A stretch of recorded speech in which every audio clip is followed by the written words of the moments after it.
तो दोस्तों देखिए, भारतीय वायुसेना हो या फिर नौसेना हो, इनके अंदर जितनी भी कमियां हैं इनको पूरा करने के लिए बिल्कुल गांठ बांध ली गई है। हम लोग देख पा रहे हैं कि अलग अलग सेक्टर्स में अलग अलग प्रोजेक्ट चलाए जा रहे हैं और लगातार हथियारों की खरीदी और प्रोक्योरमेंट के लिए तैयारियां की जा रही है, फिर स्वदेशी हथियार हो या फिर विदेशी हथियार हो। वैसे स्वदेशी की तो बात हम लोगों ने पिछले कुछ समय में कई बार कर ली, जहां पर नेवी से लेकर वायुसेना तक शामिल है, लेकिन अब कुछ विदेशी हथियारों को लेकर भी खबर निकल कर आ रही है। जैसे कि इस समय भारत के लिए सबसे ज्यादा अनिवार्य है 2 प्रोजेक्ट, जिसके लिए विदेशी हथियार खरीदना हमारे लिए मजबूरी भी बन जाता है इस समय के लिए, क्योंकि इनका कोई अन्य ऑप्शन फिलहाल हमारे पास नहीं है। और ये 2 परियोजनाएं हैं नेवी के लिए 26 मरीन फाइटर जेट खरीदना और MRFA प्रोग्राम करना 114 की संख्या में वायुसेना के लिए। और अब इसी को लेकर द प्रिंट की तरफ से एक रिपोर्ट पब्लिश की गई है, जिसमें इन दोनों ही मामलों का उल्लेख किया गया है। कहने का मतलब ये कि आने वाले कुछ समय में हम लोग इनको लेकर कार्रवाई शुरू कर देंगे और इनकी खरीद बहुत ही जल्द शुरू कर दी जाएगी। सबसे पहले बात की जाए नौसेना की, तो नौसेना की रिक्वायरमेंट को इस समय सबसे ज्यादा प्रायोरिटी दी जा रही है और इस समय बताया जा रहा है कि डिफेंस मिनिस्ट्री की तरफ से इस प्रोजेक्ट के लिए फाइनल अप्रूवल के लिए वेट किया जा रहा है। यानी नौसेना को जो 26 मरीन फाइटर जेट खरीदने हैं उसके लिए एक फाइनल अप्रूवल अभी बाकी है, जो कि संभवतः आने वाले कुछ ही समय में दे दिया जाएगा। इसके बाद बताया जा रहा है कि बहुत जल्द भारत फ्रांस को लेटर ऑफ रिक्वेस्ट भेजेगा। इस लेटर ऑफ रिक्वेस्ट में फ्रांसीसी राफेल, जो कि हम जानते हैं कि पहले ही सेलेक्ट कर लिए गए हैं भारतीय नौसेना के द्वारा, तो इनके बारे में संपूर्ण विवरण मांगा जाएगा। विवरण से मतलब यहाँ पर स्पष्ट रूप से बताया गया है कि जो इसकी कीमतें वगैरह है, इन सब को लेकर संपूर्ण जानकारी फ्रांस से मांगी जाएगी। अब बताया जा रहा है कि जैसी रक्षा मंत्रालय की तरफ से इसको मंजूरी मिल जाएगी, उसके 6 से लेकर 8 सप्ताह के भीतर रिक्वेस्ट फॉर लेटर भेज दिया जाएगा। इसके बाद का जो चरण रहेगा उसमें रिक्वेस्ट फॉर प्रपोजल जारी किया जाएगा। तो इस तरह से ये प्रक्रिया अब काफी जल्दी शुरू हो जाएगी। इसके साथ साथ रिपोर्ट में बताया जा रहा है कि फाइनल हस्ताक्षर जब हो जाएंगे डील को लेकर भारत और फ्रांस के बीच में,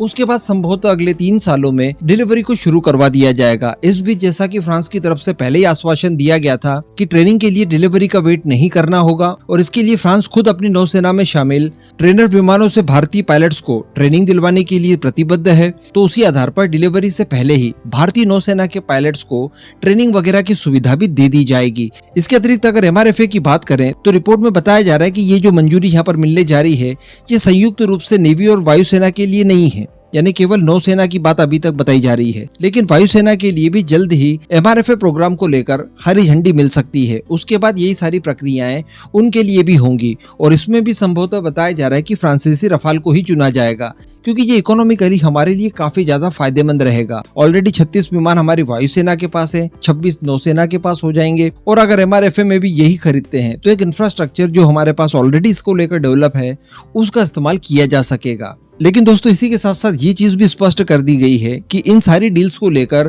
पूरी प्रोसेस अभी निपटा ली जाएगी, लेकिन फाइनल जो डील साइनिंग होगी वो 2024 के इलेक्शन के बाद ही होगी। इसके पीछे क्या कारण है उसके ऊपर हम लोग पहले कई बार डिस्कस कर चुके हैं। इसके अलावा दोस्तों हम सभी जानते हैं कि हमारा मकसद ये है कि रफाल को लेकर लोकल मैन्युफैक्चरिंग की सुविधा फ्रांस से ली जाए। यानी जिस तरह से Su-30 MKI को भारत के अंदर मैन्युफैक्चर किया गया और उसको लेकर हमारे पास काफी ज्यादा अनुभव है, तो इस तरह की चीजें हम भी चाहते हैं। हालांकि हम लोग जब 114 की संख्या में एक साथ रफाल के लिए या किसी भी फाइटर जेट के लिए ऑर्डर प्लेस करेंगे तो उसमें इस प्रावधान को जरूर रखा जाएगा कि हमें टेक्नोलॉजी ट्रांसफर की जाए और साथ ही लोकल मैन्युफैक्चरिंग की सुविधा दी जाए। लेकिन रिपोर्ट में एक और बात दी गई है जिसको लेकर हम लोग थोड़ा बहुत लॉजिक यहाँ पर हम लोग कोशिश करेंगे, और वो ये है कि रिपोर्ट में स्पष्ट रूप से दर्शाया गया है इस बात को कि रफाल की जो मैन्युफैक्चरर है डसॉल्ट एविएशन, उसकी तरफ से स्पष्ट कर दिया गया है कि अगर भारत लोकल मैन्युफैक्चरिंग चाहता है तो इसके लिए कम से कम 100 का ऑर्डर जरूरी होगा। तो सोचने विचारने वाली बात यह है कि जब हम लोग ऑलरेडी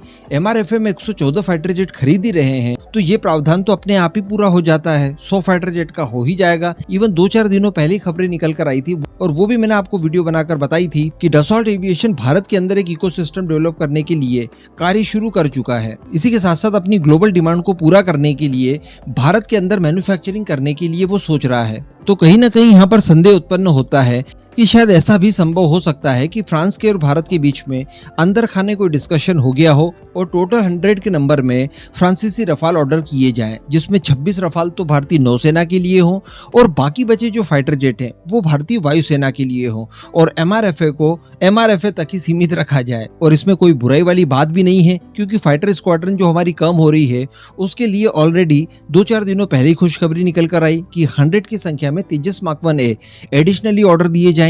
इसके अलावा तेजस मार्क 2 भी पीछे पीछे आ ही रहा है। तो यहाँ पर इस बात की संभावनाएं ज्यादा बन जाती है कि MRFA को जिस तरह से डिजाइन किया गया था उस तरह से ही उसे फॉलो करने के बजाय उसमें मॉडिफिकेशन करके उसे 70-75 के आसपास मेंटेन करके रखा जाए। और ये बहुत ही ज्यादा स्मार्ट मूव हो सकता है। अगर ये शुरुआत से ही कर लिया होता तो मेरे ख्याल से आज ये परिस्थितियां ना आती और हमारे पास इतनी ज्यादा फाइटर स्क्वाड्रंस की कमी नहीं होती। खैर बाकी क्या होगा ये समय बताएगा, लेकिन इतना आप कहा जा सकता है कि भारतीय वायुसेना हो या फिर नौसेना हो, दोनों की रिक्वायरमेंट को फुलफिल करने के लिए अब कमर कस ली गई है। इस पूरे मुद्दे पर अब आपका जो भी मानना हो नीचे कमेंट करके जरूर बताइएगा।